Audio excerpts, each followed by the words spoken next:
안녕하세요. 지금 녹화는 25년 7월 5일에 이루어지고 있습니다. 영어 시험을 다 본 학생들도 있고 그렇지 않은 학생들도 있는 상황인데요. 제가 지금 정도 타이밍에 드리고 싶은 말씀이 있어서 이렇게 영상을 찍게 되었습니다. 학생들 상태 확인하시거나 방향 설정하시는 데 도움이 좀 되었으면 좋겠습니다. 첫 번째는요. 이 중학교라는 거에 대해서 좀 말씀을 드리려고 합니다. 지금은 그래도 많이 나아졌고 정상화가 됐지만 과거에는 꽤 오랜 기간에 걸쳐서 그냥 시험 범위를 아무 생각 없이 단순 암기만 하면은 심할 경우에 100점도 가능하던 시기가 있었습니다. 그런데 중학교에서 제일 해야 하는 게 중요한 일이 고등학교 준비거든요.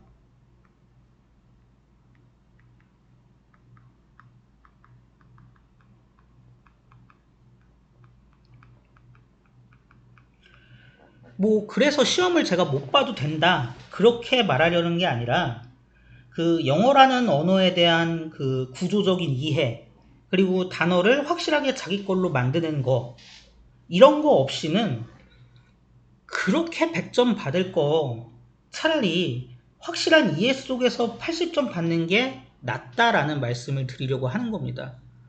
왜냐하면 진짜 단순 암기로만 받은 100점은요. 이 100점은 고등학교 진학과 함께 다 사라집니다. 그래서 심하면은 2, 30점 나와요. 그래서 많이 당황을 하시는 분들도 있어요. 왜냐면은 어려워졌어도 한 그래도 7, 80점대 나오겠지. 이렇게 생각하시면 당황할 만하죠. 100점 받던 애가 2, 30점이 돼버리면. 근데 극단적인 경우에는 그럴 수도 있다는 겁니다. 그래서 고등학교 준비, 제대로 된 공부, 영어라는 걸 확실하게 이해하고 단어 시험 기간에만 외웠다가 까먹어버리게 이렇게 하지 말고 확실하게 자기 머릿속에다 넣고 이런 과정이 있어야 돼요. 근데 이게 학원이나 강사 입장에서는 유혹이 있을 수 있어요. 아이한테 그 언어의 구조를 가르치고 그러려면 이제 논리적인 사고를 계속 시켜야 되거든요, 아이들한테. 그리고 단어 시험 기간에만 외웠다가 날리는 거 말고 축적하면서 외우게 하고 이러려면은 일단 아이한테서 불만이 많이 나올 수도 있고요. 그리고 강사 입장에서도 좀 못 따라오는 아이 있으면 답답함이 느껴지고 그 다음에 이제 또 만약에 그렇게 했는데 점수로 연결이라도 안 되면 부모님한테 죄송한 마음도 있고 이럴 수 있거든요. 그거에 비해서 흔히 말하는 것처럼 자료 던져준다고 하는데 자료 던져주고 어떻게든 못 가게 잡아가지고 외우게 하면은 정말 내 몸도 편하고 결과물도 나오고 이렇게 되기는 합니다. 근데 당연한 얘기지만 그런 식으로 중학교 3년 보내면요. 말씀드린 것처럼 고등학교에서 바로 무너집니다. 진짜 아무것도 없는 상태에서 시작해야 돼요. 그러다가 정말 안 되면 고등학교에서라도 외우기라도 하라고 저도 시키죠. 정말 안 되면. 근데 이해도 못하는 그거 외우는 게 쉽나요?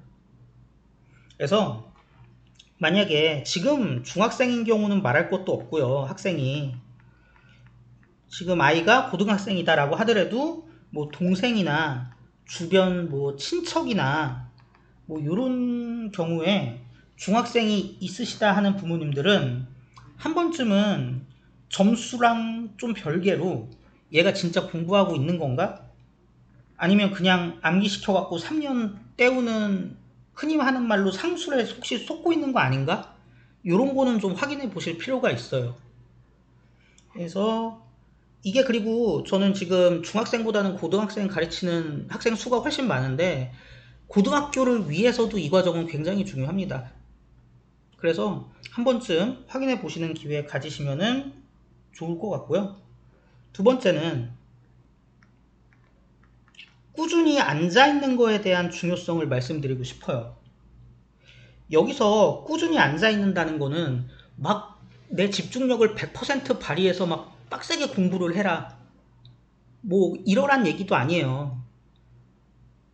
최소한 앉아있기라도 정해진 시간에 정해진 기간 동안 앉아있기라도 하라라는 얘기입니다. 왜냐면은 이게 결국에는 공부하는 근육을 기르는 문제거든요. 설령 그 시간에 아무것도 못하고 그냥 앉아만 있었어도 일단 초반엔 상관없어요. 근데 그냥 앉아있는 것도 못 버티는 학생들이 태반이에요. 그러니까는 일단은 그 자리에 정해진 시간에 앉혀놓는 것부터 시작을 하는 거예요. 예를 들어서 지금 저희 2학년 학생 중에 한 친구가 처음에 고등학교 1학년 들어왔을 때 40점? 50점이 안 됐어요. 40점대에서 계속 머물렀습니다.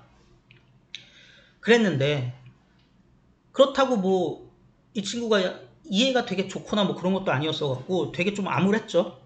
그랬는데 정규 수업 제외하고 제가 이제 해야 될 거를 해야 될 공부거리를 이렇게 주기는 했지만 그것과 별개로 특별히 수업이 없었음에도 화요일 2타임 시간으로 4시간이죠. 목요일 2타임 마찬가지로 4시간이죠. 요거를 제가 꾸준히 공습을 하라고 시켰어요. 이 친구 그 4시간 앉아있는 동안 풀로 집중해서 다 공부했을까요? 아니겠죠.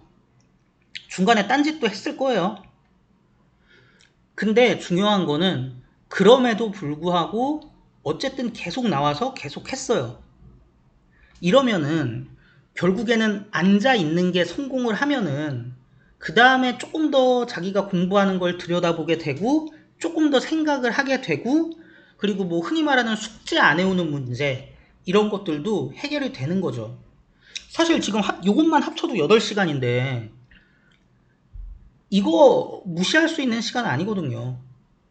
설령 그냥 앉아만 있더라 그래도 굉장히 유의미한 시간입니다. 그 시간 절대 헛된 시간 아니에요.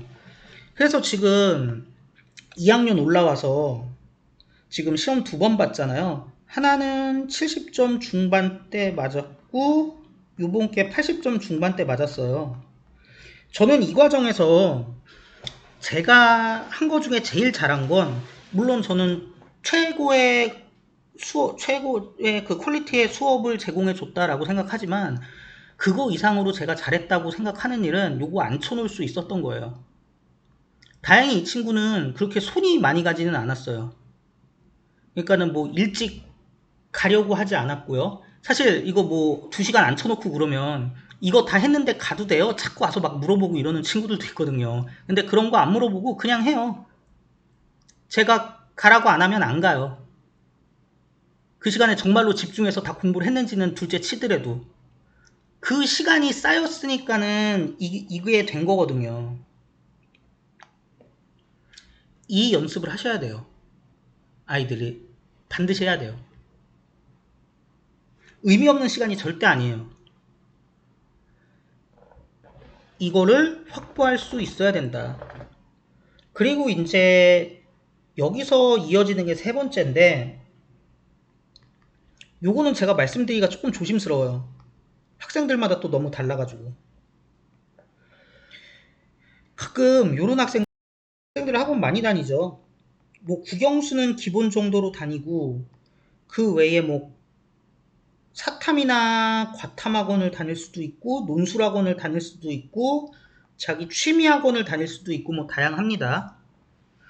저는 개인적으로 너무 학원 많이 다니는 거는 조금 우려가 있어요. 왜냐하면 아까도 말씀드렸지만 결국에는 자기가 얼마나 오래 앉아서 버틸 수 있는가 그리고 그 시간을 확보할 수 있는가가 중요한데 이게 너무 심하게 많으면 시간 확보가 좀 어려울 수 있거든요. 그래서 너무 많이 다니는 거는 사실은 전 좀 우려가 있지만 그럼에도 불구하고 뭐 필요하다 그러면은 다녀야겠죠. 그리고 개인적으로는 학원 아무리 많이 다녀도 그 자습할 시간 내려면 낼 수 있다고 저는 생각합니다. 근데 가끔씩 이거를 자기 변명으로 이용하는 학생들이 있어요.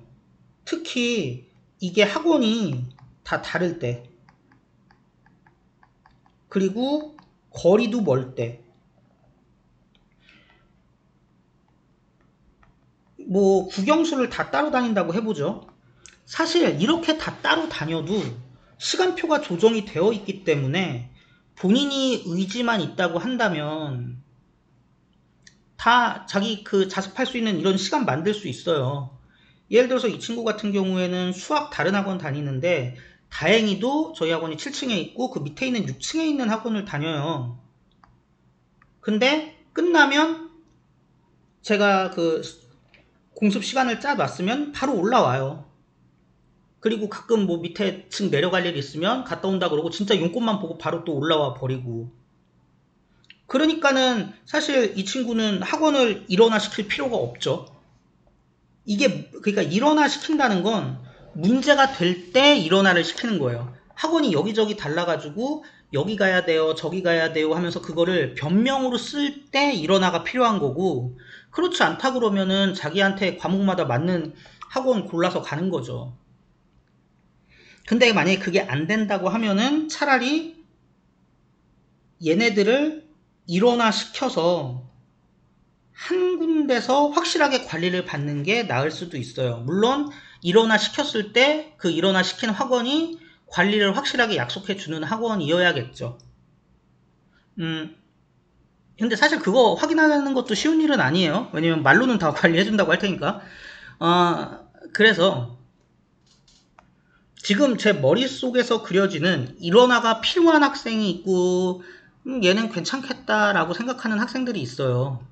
근데 뭐 그거를 여기서 뭐 누구는 어떻다 저렇다 이렇게 말할 수는 없는 거니까, 혹시 궁금하신 부모님들 있으면 저한테 개인적으로 말씀해 주시면은 제 의견 말씀드릴 수 있고요.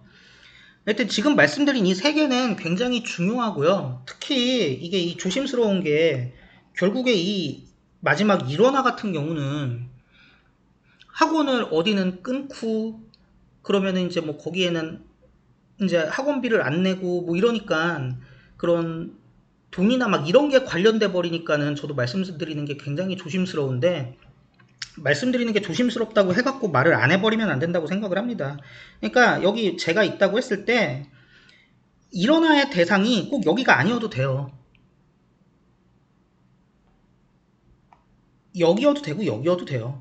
근데 일원화가 필요하다면, 정말 필요한 학생이라면, 이거를 지금 변명거리로 삼아서 이거를 안 확보하려고 하는 학생이라면 그때는 뭐가 됐든 간에 결단을 하고 실행을 하시는 게 맞다고 생각합니다.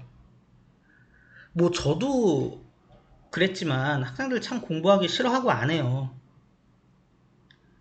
근데 사람은 다 그런 것 같아요. 저도 뭐 지금도 저도 공부하지만 저는 제가 좋아서 하는 공부인데도 정말 하기 싫고 도망가고 싶을 때 있거든요. 근데 학생들은 오죽하겠어요.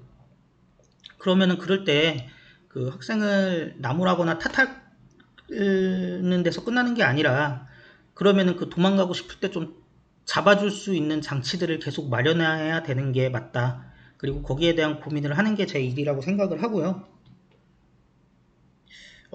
그래서 지금 말씀드린 요 세 가지, 이거는 지금 학생들마다 차이는 있을 겁니다. 근데 제가 볼 때는 너무나 긴급하고 중요한 사안이다.